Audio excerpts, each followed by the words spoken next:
Hi, it's Megan. So I have another review from the Kerosene fragrance collection. This is Unknown Pleasures, and this is $140 for 3.4 ounces. And the packaging, I think, has got to be some of the coolest packaging ever. So the founder of the brand, John Pegg, has a background in manufacturing, and from what I understand, he paints these with automobile paint himself, and I think they're amazing. They're just so stunning. And then he makes the little plates right here, and beautiful, really beautiful.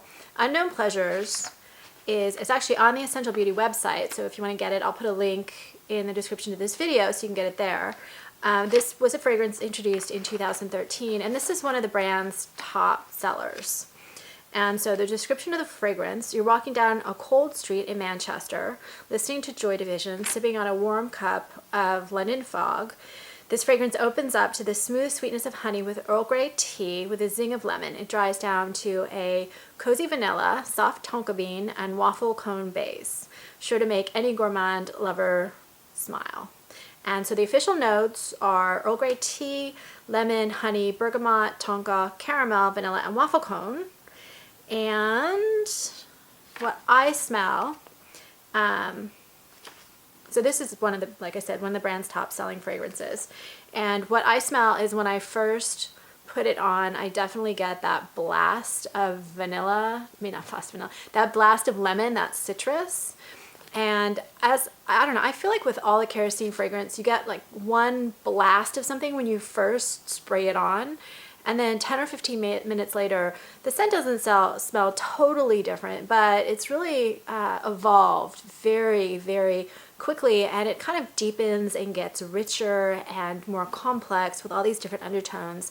And then they also shift. So what you smell the first hour, it's not like it's totally different hour 2 or hour 3, but there are different scents that kind of mature and come out and come to really burst open and just have this amazing vibrancy. This particular fragrance lasts very well. On me, it lasts 8 plus 10 hours sometimes. And I looked online at other reviews to see if that was just me.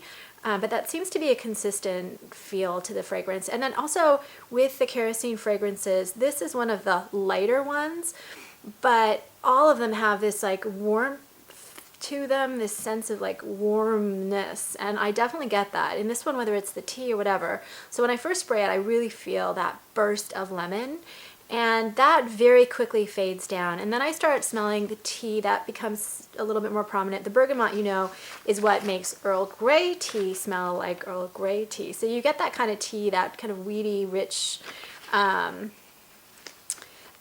not tobacco-y at all, but you know that tea leaf kind of smell. But then you get the citrus of the bergamot, and after about, I would say, 20 minutes, it's only then that I start getting the sense of the honey and the vanilla, and it's just a tiny bit with the tonka, which is like another kind of version of vanilla-ish scent, but that really rich, creamy, slightly sweet, but this isn't an overly sweet, cloying perfume at all.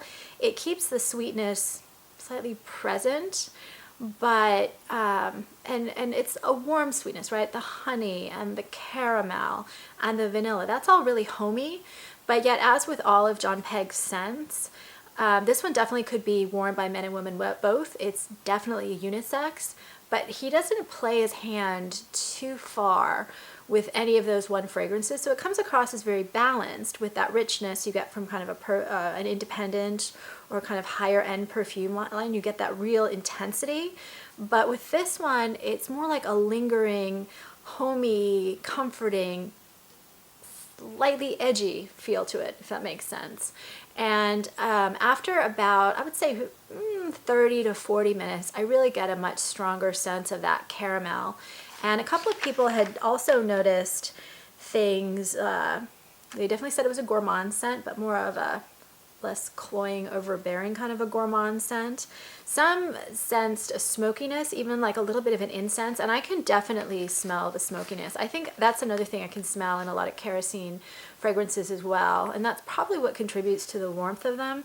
It's just that tiny little bit of that smoky, sexy kind of thing going on, which again makes it not like too gourmand fragrance. It definitely has a certain sexiness to it, much as it smells a lot like a cup of lemon tea or Earl Grey tea with lemon and they said in a lot of descriptions it was like lemon sorbet in a waffle cone, which I don't agree with actually. I think it does smell more like a cup of Earl Grey tea with a little bit of lemon and then maybe some cookies on the side, but in a good way, not in a cloying sweet way. This is something I could actually put on a man and I could see a man really wearing.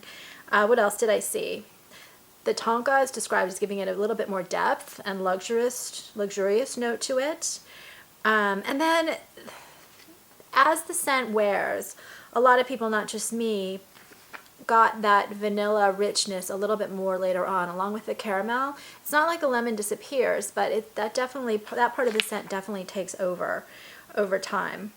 And the other thing is that a lot of people were saying, and I agree, it's just a very, very balanced scent. There isn't too much of anything all mixed together. So I really like this scent. Is it my favorite of the kerosene scents? I don't have a favorite yet, but this one is one that I think most people would find really pleasant to wear. It's one of those that you just like. You take to it. It doesn't smell too perfumey. It doesn't smell too anything, too sweet, too feminine, too masculine. It's just a really balanced perfume. So anyway, that's I think all I'm going to say about this one. It's always hard to put it all vividly into words. Does it fit the name? So Joy Division was their album.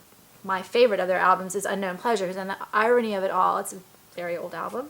The irony of it all is now it's one of my daughter's favorite albums, and it's a dark, deep, brooding kind of an album that's kind of hypnotic. So I would say, yeah, the name does fit. I think, first of all, Unknown Pleasures is always kind of an alluring concept. And then I also think, as much as the album is very gloomy in parts, it's also very mesmerizing. It's very hypnotic, and I think the scent is as well. So I think that's where it really fits. Anyway, end of this. You can get this scent on Essential Beauty and a lot of other places. I would love to get feedbacks, comments, suggestions. If there's a particular kerosene fragrance that you love, I would really appreciate hearing it.